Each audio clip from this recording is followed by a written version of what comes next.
देखिए यहाँ पे ये संस्थान में जो मोदी जी जो हर साल परीक्षा पे चर्चा करते हैं, आज वो परीक्षा पे लीक परीक्षा पे चर्चा नहीं करने आ रहे हैं। देख रहे हैं, ये तो अभी ट्रेलर है, पिक्चर अभी बाकी है। वो कहाँ गायब है?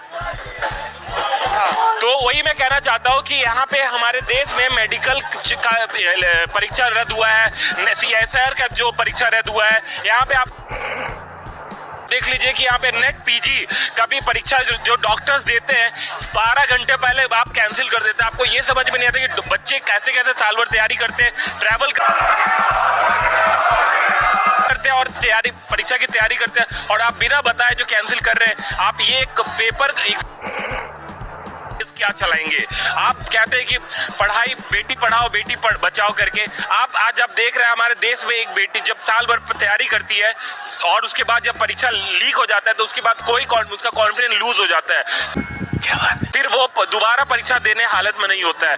और जैसे जिस तरीके से देश भर में पूरा परीक्षा लीक हो रहा है, इससे ये दर्शाता है कि हमारे देश का स्तर कहाँ जा रहा है। बहुत मजबूत सरकार है और पेपर लीक हो जा रहा है। आप देख रहे दुनिया भर में ये ढिढोरा पीट गया है कि देश India is struck by paper leak, a major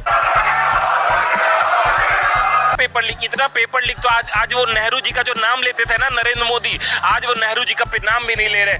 देश भर में इतना ज्यादा पेपर लीक आज तक कभी नहीं हुआ है जो कि नरेंद्र मोदी, दामोदर दास नरेंद्र मोदी के काल में हुआ है। ये तीसरे काल में तो आए हैं, पर हमारे देश के सारे बच्चों का भविष्य अंधकार में ढकेल रहे हैं। अंधकार में कर रहे हैं बीजेपी सरकार, कर दिया है। आज आप देख लो कि PhD की सारी जो एडमिशन होता है कैसे होता था पहले, आज आप वो नेट के थ्रू नेट एग्जाम के थ्रू लेते और फिर आप एग्जाम भी कैंसिल करा देते, तो क्या फायदा? क्या फायदा? जो है लगातार लीक हो रहा है, क्या कहें? देखिए, एनडीए सरकार पेपर लीक की सरकार बन चुकी है। 24 लाख नीट के एस्पिरेंट है जिनके भविष्य का खिलवाड़ करने की कोशिश कर रहे हैं। तो ये SIR का पेपर इन लोगों ने रद्द कर दिया, UGC नेट का पेपर लीक हो गया, नीट PG का एग्जाम नहीं हो गया। ये लगातार छात्रों के आवाज दबाने का काम कर रहे हैं। बात तो सही है। तानाशाही रवैया अपनाते हुए हमें संसद तक पहुंचने से रोका जा रहा है।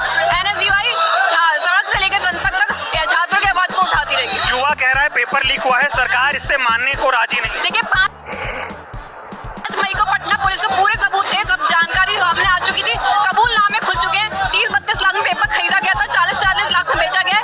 जब आरोपी गिरफ्तार हो गए हैं तो आप इस बात पे सुनवाई क्यों नहीं कर रहे हैं? बात तो सही है। हमारे सुप्रीम कोर्ट ने कहा है एनटीए को नोटिस देते हुए कि अगर किसी पेपर में 1% की भी लीक की मामला या धांधली का मामला सामने आता है, तुरंत री एग्जामिनेशन कराना चाहिए। लगातार अगर हम बात करें, एनटीए ने जिस तरह से पेपर को कैंसिल किया है, चाहे PG का हो चाहे UG का हो, तमाम पेपर कैंसिल करते जा रहे हैं। एनटीए जैसी एजेंसियों को तत्काल प्रभाव से बैन कर देना चाहिए।